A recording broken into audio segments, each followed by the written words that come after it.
मैं हूं मानस और आज हम डिस्कस करने वाले हैं रिसोर्स एंड डेवलपमेंट का दूसरा वीडियो। और आज हम पढ़ेंगे, सबसे पहले सब्सक्राइब कर दीजिए। और आज हम पढ़ेंगे डेवलपमेंट ऑफ रिसोर्सेस। ओके, सबसे पहले हमारे चैनल को कर दीजिए सब्सक्राइब और वीडियो कर दीजिए लाइक और अपने फ्रेंड के साथ कीजिए share.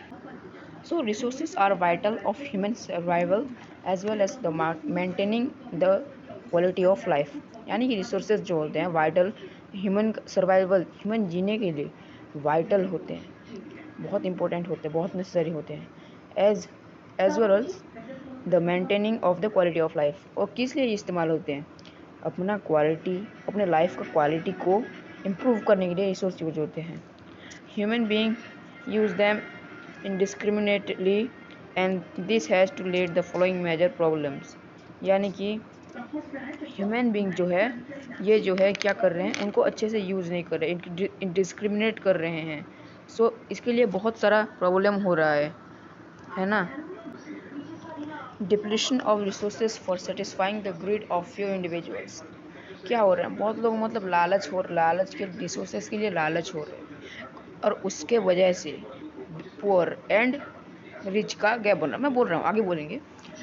Accumulation of resources in few hands, which is turn divided the society into segments, that is have and have-nots और rich और poor। यानी कि बहुत सारे जो रिच लोग होते हैं वो अपने आप रिसोर्स को अपने लिए बहुत यूज़ करते हैं, जो पुअर लोग होते हैं उनके लिए देखते ही नहीं।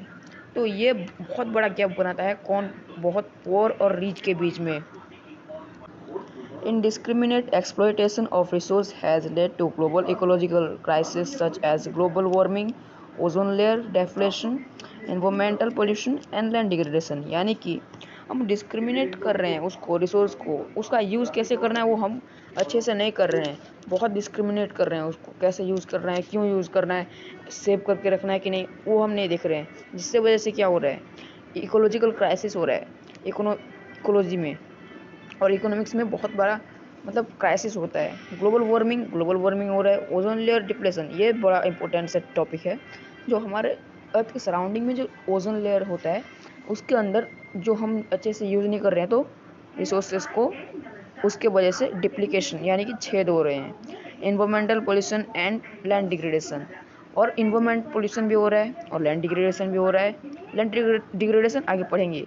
और छेद कैसे हो रहा है, छेद हो रहा है जिसके वजह से यूवी लाइट जो है डायरेक्ट इंसान के या कोई एनिमल्स के ऊपर गिरेगा तो वो हार्म कर सकता है। क्यों?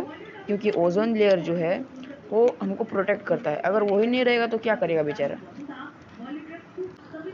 ये जो प्रॉब्लम्स हो रहा है तो उसका एक ही सोल्यूशन है, रिसोर्स को इक्वली मतलब हम डिस्ट्रीब्यूट करें, अच्छे से इक्वली डिस्ट्रीब्यूट करेंगे तो ग्लोबल पीस आएगा, सब लोग अच्छे से रहेंगे और जो एसेंशियल सस्टेनेबल डेवलपमेंट भी होगा, हमारे फ्यूचर के लिए भी काम आएगा ये रिसोर्स। सो रियो डी जेनेरेस अर्थ समिट 1992, ये बहुत इंपॉर्टेंट टॉपिक है। अगर अभी तो एमसीक्यू का एग्ज़ाम होगा ना, तो बहुत इंपॉर्टेंट टॉपिक है ये जियोग्राफी का चैप्टर 1 में। तो जून 1992 में एक मीटिंग होता है, समिट मतलब मीटिंग, और जहाँ पर 100 से ज़्यादा कंट्री या स्टेट्स के हेड आए होते हैं। हेड मतलब यहाँ पर जैसे अगर होगा तो अभी अगर होता है तो इंडिया के नरेंद्र मोदी जाएंगे, और उस टाइम में कौन थे, Indira Gandhi. Met in Rio de Janeiro in Brazil, वो कहाँ पर हुआ था, ये भी बहुत इंपॉर्टेंट क्वेश्चन है। रियो डी जेनेरियो एक प्लेस का नाम है और वो कहाँ पर है, ब्राज़ील में। और वो था फर्स्ट इंटरनेशनल अर्थ समिट, यानी कि अर्थ के बारे में कुछ मीटिंग चल रहा था, डिस्कशन चल रहा था, बड़े बड़े लोगों का काम है। वो पहली बार हुआ 1990। अगर मीटिंग तो हुआ है तो उसका भी तो कोई टॉपिक होगा ना। तो टॉपिक ये था कि the summit was convened for addressing the urgent problems of environmental protection and socio-economic development at the global level। यानी कि ये समिट इसलिए हुआ था ताकि अर्जेंट प्रॉब्लम्स, जैसे इन्वायरमेंट में कोई अर्जेंट प्रॉब्लम्स आ जाता है, सपोज यहाँ पर अभी कोरोना हो रहा है, तो ऐसे अर्जेंट प्रॉब्लम इकोनॉमिक्स में जैसे ग्लोबल वार्मिंग आ जाता है सडनली, तो उसको प्रोटेक्शन करने के लिए और उससे इन्वायरमेंट को प्रोटेक्शन करने के लिए वो मीटिंग किया गया था। और सोशल इकोनॉमिक डेवलपमेंट में भी, ग्लोबल लेवल में सोशल इकोनॉमिक डेवलपमेंट करने के लिए भी वो मीटिंग किया गया था। और वहाँ पर मीटिंग हुआ था तो जो लोग हेड लोग आए थे, जो लोग मीटिंग अटेंड करने के लिए आए थे, वो साइन किए एक एग्रीमेंट साइन किए जो था declaration of global climatic change and biological diversity. और उस मीटिंग में कुछ ऐसे प्रिंसिपल्स भी लगाए गए जैसे कि द ग्लोबल फॉरेस्ट प्रिंसिपल, और एक मेन टॉपिक था वो था एजेंडा 21। और वो क्यों था? सस्टेनेबल डेवलपमेंट को मतलब ऊपर टॉप में पहुंचाने के लिए, उसका ग्रोथ करने के लिए इन 21st सेंचुरी में। अब आते हैं, मैं जो मेन टॉपिक बोला था मैं मतलब एजेंडा 21 कहाँ का? रियो डी जेनेरियो अर्थ समिट का 1992 का मेन टॉपिक। तो ये कुछ ऐसा हुआ कि डिक्लेरेशन किया गया, साइन जो हेड लोग आए थे वो साइन किए। और क्यों साइन किए? एजेंडा 21 जो सस्टेनेबल डेवलपमेंट है वो मतलब उसको ग्रोथ करने के लिए कहाँ, कौन से सेंचुरी में? 21st सेंचुरी में।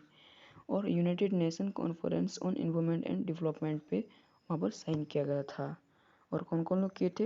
Head of the states. और बोल तो दिया था मैं, मतलब ये ब्राज़ील में हुआ था। और कौन से शहर में? रियो डी जेनेरियो में। सो नेक्स्ट पॉइंट है, it aims to achieving global sustainable development, यानी कि ग्लोबल यानी कि पूरे वर्ल्ड में सस्टेनेबल डेवलपमेंट को अचीव कैसे किया जाए, उसका ग्रोथ कैसे हो। अब इससे पहले सस्टेनेबल डेवलपमेंट क्या होता है?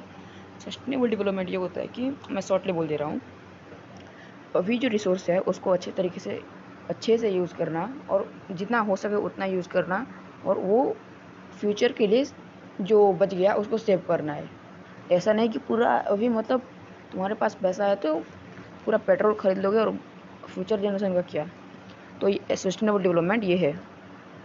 और इसका एजेंडा क्या था? कॉम्बैट इन्वायरमेंटल डैमेज, जितना भी इन्वायरमेंटल डैमेज हो उसको कॉम्बैट करे, उसको मतलब डैमेज हुआ है तो उसको मतलब क्लियर करे। Poverty disease through global cooperation on common interest, और पॉवर्टी को भी रिड्यूस किया जाए, जितना भी ग्लोबल डिजीज़ है उसका मतलब हल निकाला जाए। एंड आपसी नीड्स एंड शेयर रिस्पॉन्सिबिलिटीज़, मतलब कुछ वर्क बहुत बड़ा हो जाता है तो उसको मतलब अपने आप में डिवाइड करना पड़ता है वो वर्क को।